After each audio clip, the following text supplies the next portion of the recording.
How can you separate art from an artist? Especially if the artist is someone like Kanye West, who recently just put up a shirt on his website for his fans to buy.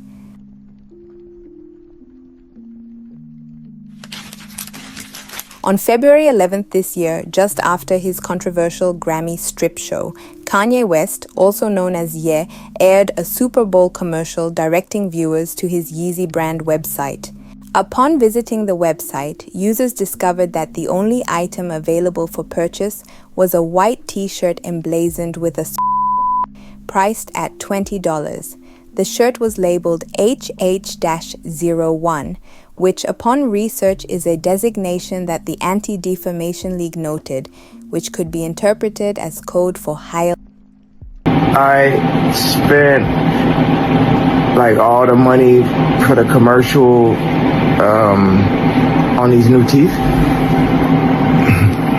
So once again, I had to shoot it on the iPhone.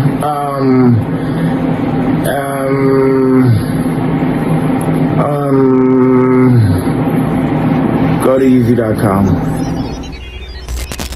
And as if that was not controversial enough. In March, Kanye West released a song titled Lonely Roads Still Go to Sunshine, featuring his 11-year-old daughter, Northwest, alongside disgraced rapper Diddy and his son, King Combs.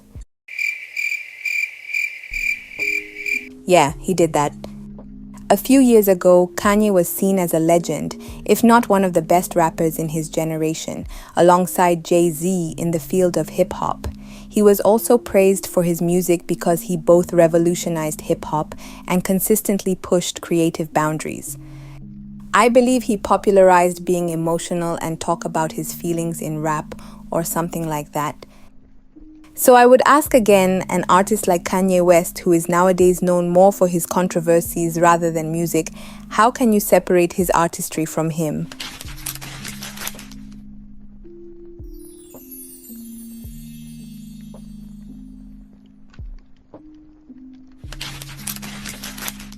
Death of the author is a literary theory proposed by French critic Roland Barthes in 1967.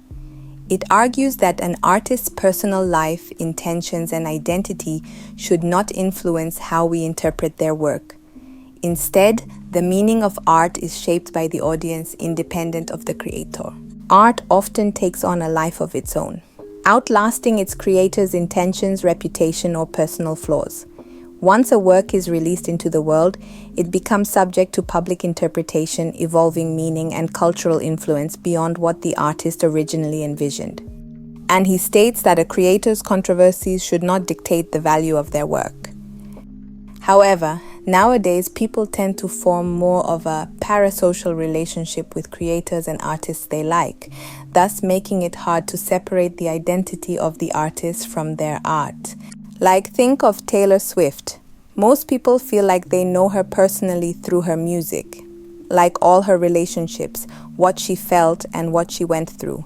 And some have kind of misconstrued this into thinking it is part of her identity, that she keeps hoping from relationship to relationship and that she can't be in one.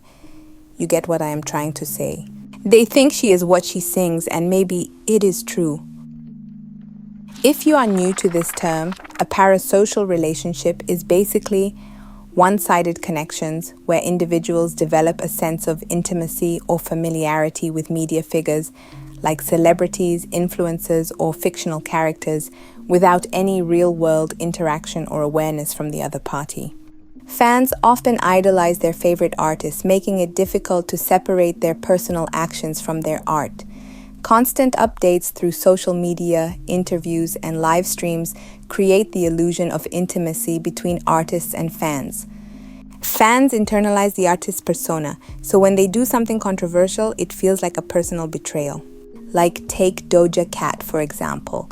When she turned against her own fans during her Scarlet era, she told her fans that her previous music were just cash grabs and that she didn't like her fans, and that she doesn't know them, especially when the fans felt entitled to her gratitude, since if it weren't for them streaming and listening to her music, she wouldn't be where she is right now. and I remember so many people leaving her fan base. Here are 5 times that Doja Cat was rude as fuck to her fans. First is when she goes on Instagram Live for the sole purpose of degrading them. I'm not your friend. I'm not your friend.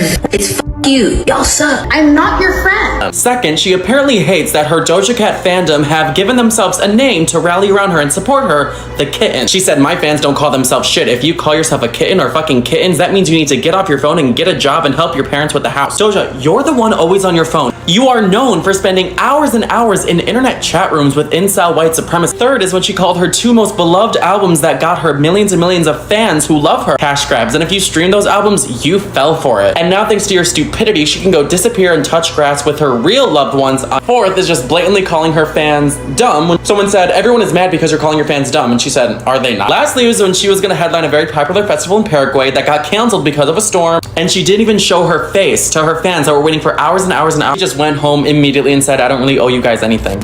And when she started doing promo for Scarlett with this demon persona, people started abandoning her, claiming that she had sold her soul.